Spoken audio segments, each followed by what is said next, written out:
Joining me now from Washington is political reporter Louis Nelson. Louis, thank you for joining us. In that speech just a short time ago, Trump also suggested the next presidential debate may not be fair for an unusual reason. Let's actually listen into that.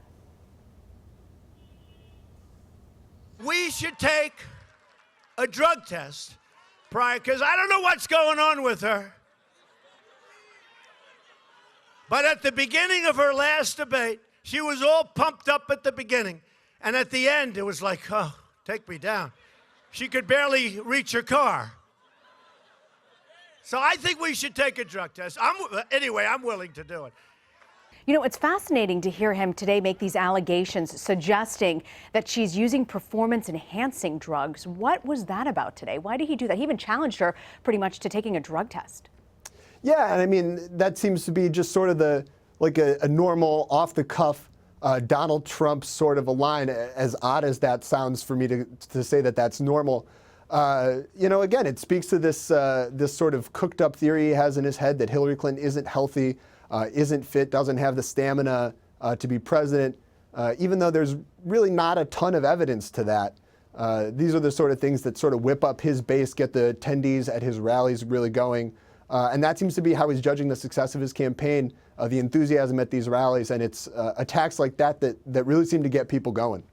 I'm curious when you mentioned the enthusiasm, because Friday night, I'm wondering what the strategy was here. He opened up a rally by bringing Women for Trump on stage. They spoke on his behalf. But is this really an effective way to combat sexual misconduct allegations against him, by bringing these women out? I mean, who is this playing to? I think with everything he seems to have done in the past week, Donald Trump really seems to be playing to his base. The question sort of remains whether or not this helps him win any new voters, bring in any independent voters sort of into his camp. It doesn't seem to be helping him with women. Almost every poll that comes out show him struggling really, really badly with women, college-educated women especially. That's a group that Republicans generally and historically have done very well with, but Hillary Clinton has been very, very popular with them, and I think a lot of that is because of Donald Trump's sort of rhetoric towards women, especially in the last week or so, with the tape that came out last weekend, and now all of these allegations of sexual assault. Yeah, that video we just saw, I mean, he specifically brought out African-American women who he's not doing well with to begin with, so it was kind of a strange combination there. I want to also ask you, a lot of attention right now focusing on down-ballot races. What challenges are Republicans in the Congress who are up for re-election next year? What are they facing when they're juggling the situation with Trump, but also trying to get re-elected and regain control there of Congress? Retain control, I should say.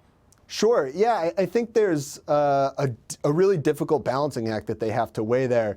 If you step away from Trump, if you disavow him, abandon him as your party's nominee, that Republican base for whom Donald Trump is still very, very popular might abandon you if you're, Joe Congressman or Joe Senator running for re-election.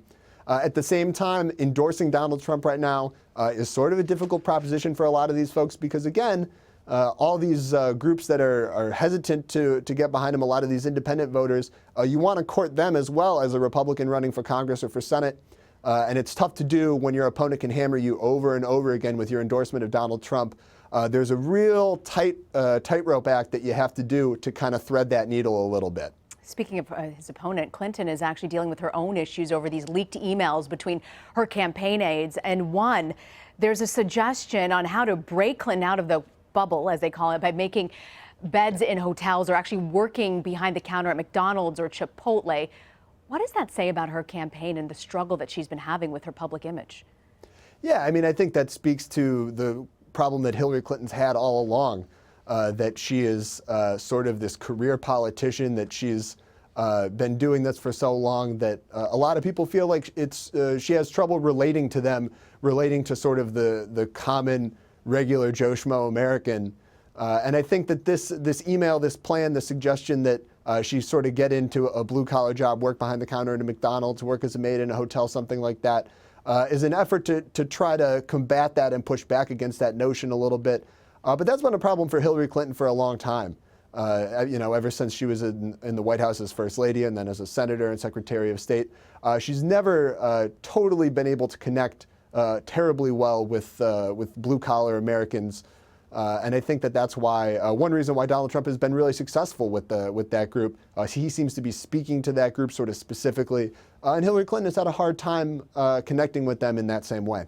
You know, another problem that she's had is transparency, the issue of transparency. In one of the email exchanges, campaign chairman John Podesta suggests that holding emails between Clinton and President Obama from becoming public under executive privilege kind of helps that bubble narrative there, that, you know, everything she does kind of has this veil of secrecy. How does she escape that? And does it really matter in these last final weeks? I don't know how she escapes it sort of so close to Election Day. I think that at this point, it seems to me that the narrative on both of these candidates is sort of cast. I don't know what she can do at this point to sort of push back against that notion of her sort of lacking the transparency gene. Whether or not it matters is a different question altogether. Donald Trump's campaign, if it's not self-destructing, seems to be coming fairly close to it. He's been struggling to sort of get back on the offensive. His campaign has been playing defense for a couple weeks now, ever since that first presidential debate. And I think that's why you see Hillary Clinton, not playing a little bit of four corners offense or prevent defense, so to speak, just trying to, letting Donald Trump take care of Donald Trump right now and not doing too much to get in the way of him running his own campaign. Yeah, sometimes I guess in politics, you just got to step out and get out of the way. Louis Nelson from Politico. Thanks for joining us, Louis. It's a pleasure. Thank you so much, Rena.